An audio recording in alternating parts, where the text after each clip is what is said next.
Assalamualaikum warahmatullahi wabarakatuh. Waalaikumsalam warahmatullahi wabarakatuh. Semoga Allah senantiasa merahmati Imam Ibnul Qayyim dan para ulama kita, amin wa iyyakum. Semoga Allah senantiasa menjaga ustadz, warga, tim dan seluruh umat muslim dimanapun berada, amin wa alamin wa iyyakum.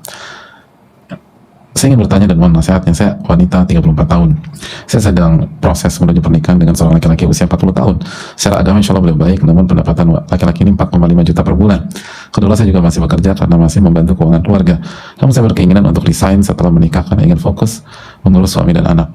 Bagaimana menyikapi hal ini, Ustaz? Apakah lebih baik saya lanjutkan proses saya dengan laki-laki ini atau lebih baik disudahi saja? Mohon nasihatnya. Jazakallahu khairan wa barakallahu fikum.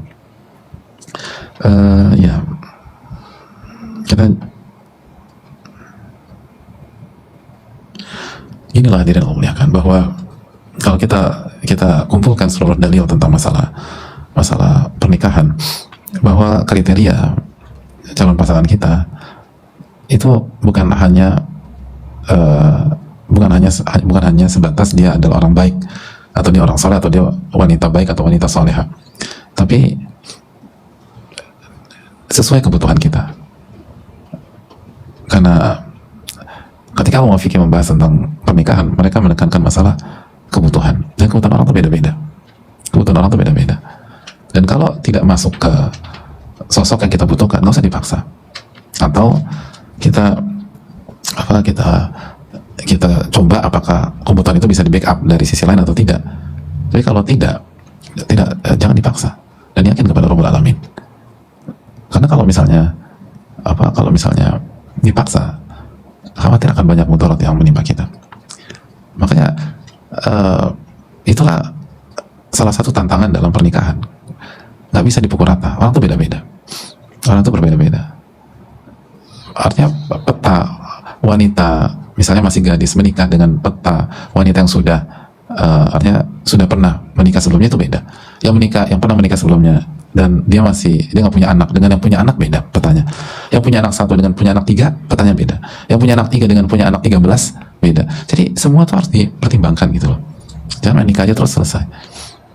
Makanya bisa jadi gaji 4,5 juta tidak atau menjadi isu besar bagi seorang wanita, tapi bagi wanita yang lain itu isu tapi tidak besar, itu biasa aja. Bagi wanita yang ketiga itu bukan isu sama sekali. Kenapa? Karena kondisi beda dan kebutuhan beda. Isu beda dan kebutuhan beda. Nah, itu kita harus benar-benar jeli dan minta taufik kepada Allah Subhanahu wa taala. Itu yang paling penting. Pernikahan itu sangat berkaitan dengan kebutuhan. Apa kebutuhan kita sebagai wanita atau apa kebutuhan kita sebagai laki-laki. Dan kebutuhan orang itu beda-beda. Karena kondisi orang berbeda. Jadi nggak bisa dipukul rata. Nggak bisa dipukul rata. Kenapa Nabi SAW memilih Khadijah radhiyallahu anha? Kenapa Nabi SAW memilih Saudah radhiyallahu anha setelah Khadijah? Lalu setelah Saudah, kenapa Nabi SAW memilih Aisyah radhiyallahu anha? Jauh banget kan dari segi usia antara Saudah dengan Aisyah radhiyallahu anha. Salah satunya karena faktor kebutuhan. Jadi masalah kebutuhan itu sangat penting dan nggak sama antara satu dengan yang lain. Kita harus tahu kondisi kita dan kita harus tepat dalam menentukan kebutuhan kita. Jadi salah satu yang paling pertama yang harus kita lakukan ketika kita ingin menikah, kita harus tahu diri kita siapa. Karena kalau kita nggak tahu diri kita nggak akan tahu kebutuhan kita. Dan kalau kita nggak tahu kebutuhan kita, dikhawatirkan pernikahan tidak maksimal. Allah Ta'ala bisa. Ada salah satu pertanyaan tentang pernikahan lagi, kita bacakan karena tinggal ditekankan karena konteksnya sama. Assalamualaikum warahmatullahi wabarakatuh. Waalaikumsalam warahmatullahi wabarakatuh. Semoga Allah SWT memberikan kebaikan, keberkahan, perlindungan dan rahmatnya kepada Ibnul Qayyim, keluarga, ustadz beserta keluarga, para ulama, kaum muslimin seluruhnya. Amin wa iyyakum. Begitu juga bagi yang bertanya. Mohon pencerahannya Ustadz. Alhamdulillah saat ini saya sedang menjalani proses menuju pernikahan dengan seorang laki-laki. Alhamdulillah beliau seorang hafidh Qurannya dan sudah mengenal sunnah Nabi SAW semenjak SMP dan seorang imam masjid tetap. Namun Ustadz, ada beberapa hal yang saya ragukan karena setelah saya cari tahu lebih lanjut tentang beliau melalui medsosnya. Adalah beliau masih suka memakai celana pendek, jeans, dan terkadang masih isbal. Kemudian beliau juga memiliki hobi motoran dan komunitas Vespanya, dan beliau juga hobi naik gunung. Dan yang menjadi keraguan di saya terkait teman pergaulannya masih kurang baik, seperti ketika berkumpul teman-temannya duduk dengan mengangkat kaki memakai celana pendek tersingkap auratnya. Kemudian sebagai laki-laki beliau hanya bekerja sebagai imam masjid dan tidak mengambil pekerjaan lainnya di sela-sela waktu tersebut, padahal beliau masih menanggung orang tua dan adiknya. Kedua, saya ragu karena beliau kan seorang hafidh pembawa Al-Quran, tapi dari sisi pergaulan sepertinya kurang mencerminkan adab terhadap Al-Quran. Mohon bimbingannya, apakah tetap saya lanjutkan atau tidak. Mohon doanya Ustaz dan jamaah, semoga Allah mudahkan memberikan anak imam yang terbaik. Amin ya rabbal alamin. Syukran jazakallahu khairan wa barakallahu fikum wa iyyakum. Sekali lagi kasus seperti ini tidak bisa dijawab iya atau tidak gitu loh. Apalagi manusia bisa berubah. Salah satunya, di samping tadi kan kita sudah mengatakan tentang kebutuhannya. Lalu kita harus lihat bahwa setiap calon atau misalnya siapapun yang mau menikah dan di hadapannya ada calon, semua calon itu pasti punya kekurangan. Sebagaimana kita punya kekurangan. Tapi kan pertanyaannya tadi, apakah ini bisa menutupi kebutuhan kita atau tidak? Yang kedua, kekurangan dia itu menghambat atau berkaitan dengan kita butuhkan atau tidak. Bisa jadi orang punya 5 kekurangan tapi nggak ada hubungannya sama yang kita butuhkan. Jadi apa kita terima? Ada orang punya 1 kekurangan tapi itu yang menjadi kebutuhan kita. Jadi kita tolak. Jadi sangat butuh perhitungan dan strategi dalam masalah ini. Lalu juga kalau misalnya dia punya kekurangan dan keliruan dan seterusnya, apa penyebabnya gitu loh? Apa penyebabnya dan apa faktornya dan apakah kita bisa menyelesaikan itu apa tidak? Karena kita tahu salah satu fungsi pernikahan adalah memperbaiki kualitas iman dan ketakwaan seseorang. Jadi bisa jadi orang itu punya masalah sosial, punya masalah dengan dirinya, itu karena dia belum nikah. Begitu dia nikah, itu satu demi satu catatan kita hilang semua. Karena masalahnya di situ. Tapi ada orang yang setelah nikah, yang awalnya punya masalah 3 jadi 7 gitu loh. Jadi pernikahan justru membuat dia tambah berantakan. Dan itu real gitu loh. Itu yang kita lihat di lapangan dan di kehidupan, dan itu yang dijelaskan. Oleh karena itu semua harus dipertimbangkan. Makanya kan perlunya ada wali, perlunya istikharah, perlunya syura bainahum, perlunya musyawarah dengan orang-orang yang punya kapasitas dan orang-orang yang bijak yang ada di dalam keluarga kita. Tanya sosok-sosok, khususnya orang tua atau yang lebih senior yang kenal kita. Kira-kira saya bisa ngadepin sosok laki-laki seperti ini apa enggak sih? Kira-kira bisa nggak?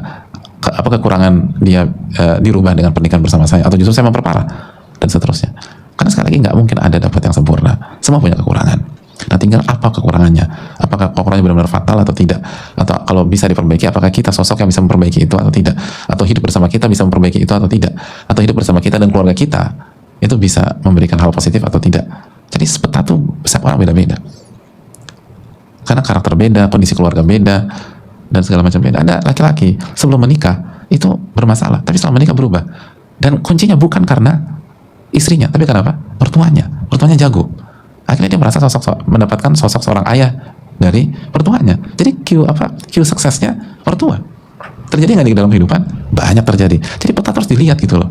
Peta itu harus dilihat. Ini calon kita punya PR di 1, 2, 3. Saya bisa tutup nggak? Oke, kalau saya nggak bisa tutup, keluarga saya bisa tutup itu apa enggak?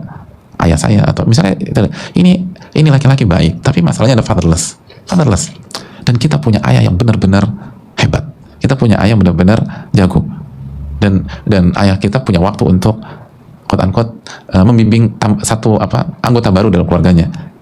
Sedangkan di sisi lain calon kita punya kelebihan di 1, 2, 3, 4, 5. Ya udah bismillah, tawakal Allah, istikharah, terus tanya yang lain, bismillah maju, walaupun 1, 2, 3 gitu. Kayaknya banyak banget, tapi ada kasus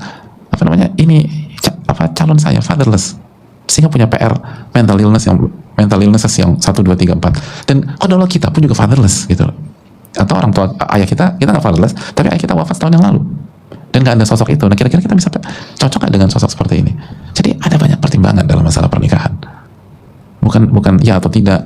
Atau apalagi kemarin aku udah nanya seorang ustadz katanya jangan, lalu diterapkan ke temannya juga, kayaknya lo juga jangan deh. Kondisi orang berbeda. Atau ada calon suami kita itu kehilangan figur ibu, bisa motherless bisa, dan kita punya ilmu yang hebat. Jadi ini kayaknya klop nih gitu. Dia mendapatkan apa yang dia cari. Jadi konsep itu beda, sangat beda dari satu orang ke orang yang lain. Jadi anaknya itu yang dipertimbangkan.